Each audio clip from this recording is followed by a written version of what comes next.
Hello everybody, welcome to study with Sushmita. आज के video में हम एरिक्सन की थ्योरी के बारे में बात करेंगे। एरिक एरिक्सन ने अपनी जो ये थ्योरी दी है वो दी है साइको सोशल डेवलपमेंट थ्योरी, कि कैसे एक पर्सन का जो डेवलपमेंट होता है जन्म से लेके मृत्यु तक, उसके बारे में बात की है। अगर कोई इसमें इन्होंने बात की है आइडेंटिटी क्राइसिस की।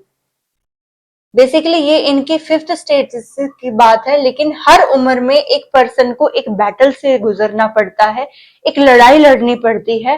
तो वो जो 8 बैटल्स है, 8 साइकोलॉजिकल बैटल्स, उन्होंने अपनी 8 स्टेजेस में बताई हैं कि वो कौन कौन सी बैटल है जो एक पर्सन फेस करता है अपने जीवन में, अपने पूरे लाइफ स्पैन में।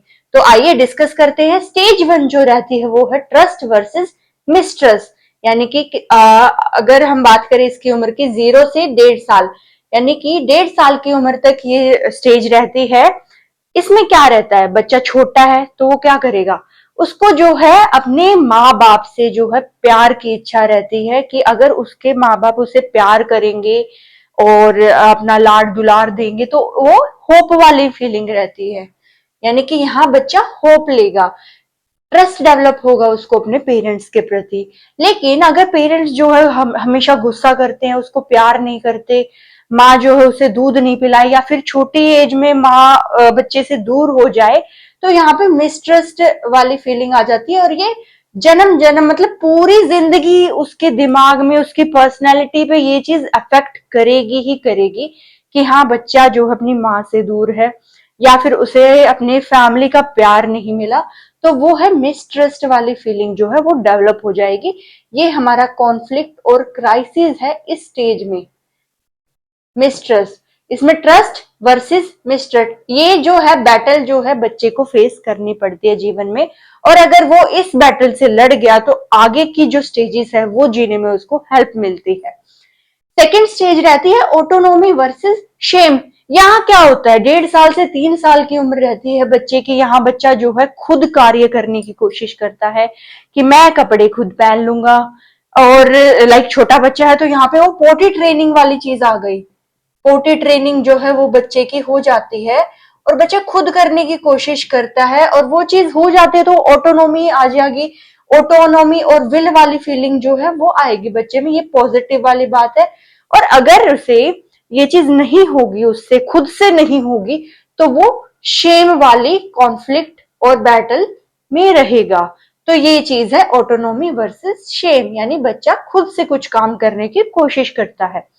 स्टेज 3 है हमारे इनिशिएटिव वर्सेस गिल्ट।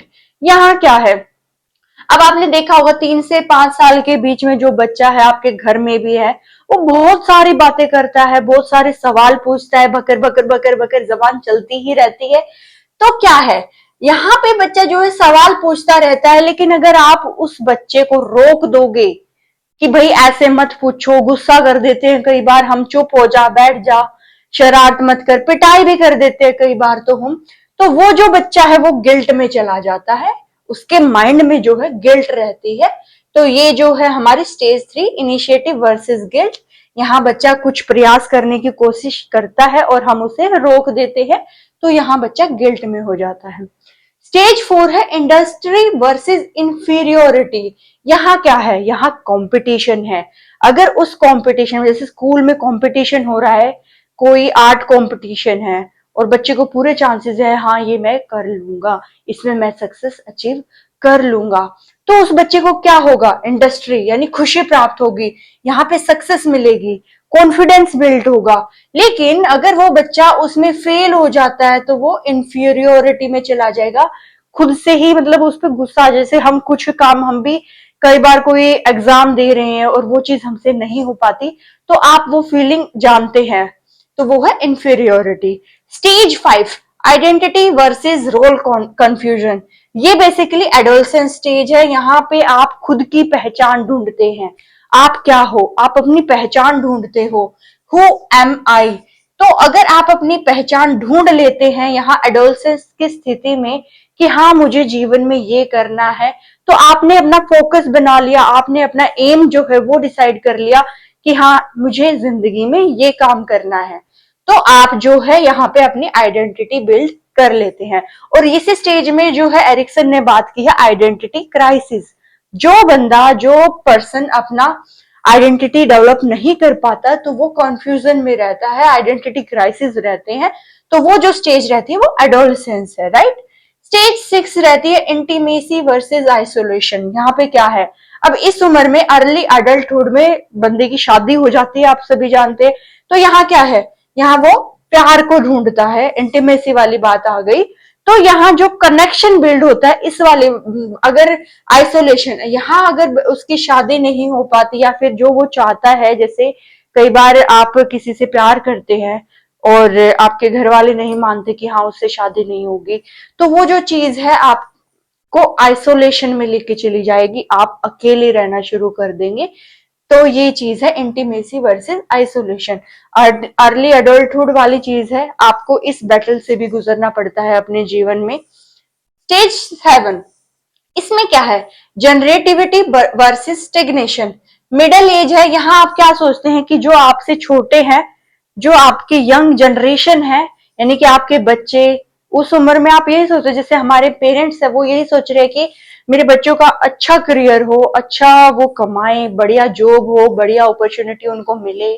तो वो सब चीजें कि अपने छोटों के लिए प्यार, केयर, वो सारी चीजें आ गई।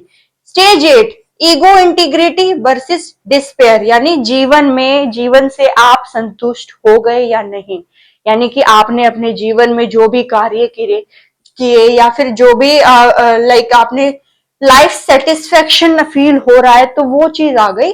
और यहाँ पे विजडम मिल जाती है उस बंदे को, उस बूढ़े इंसान को जो सब कुछ अच्छे से पॉजिटिव पॉजिटिव वे में अपनी जीवन काल को गुजारता गया। जैसे हमारे दादाजी या फिर हमारी दादी जी हैं, तो उन्होंने अपनी लाइफ की सारी रिस्पॉन्सिबिलिटी फुलफिल करने के बाद इस उम्र में आके वो यही सोचते हैं कि हाँ भाई, मेरे जीवन की सारी रिस्पॉन्सिबिलिटी पूरी हो चुकी है, अब मुझे कुछ नहीं चाहिए जीवन से।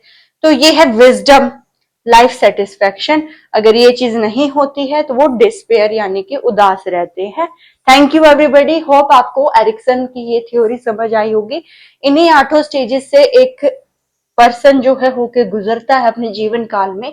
ये बहुत इंपॉर्टेंट टॉपिक है आपके एग्जाम पॉइंट ऑफ व्यू से। Thank you, don't forget to subscribe my channel everybody. Thank you.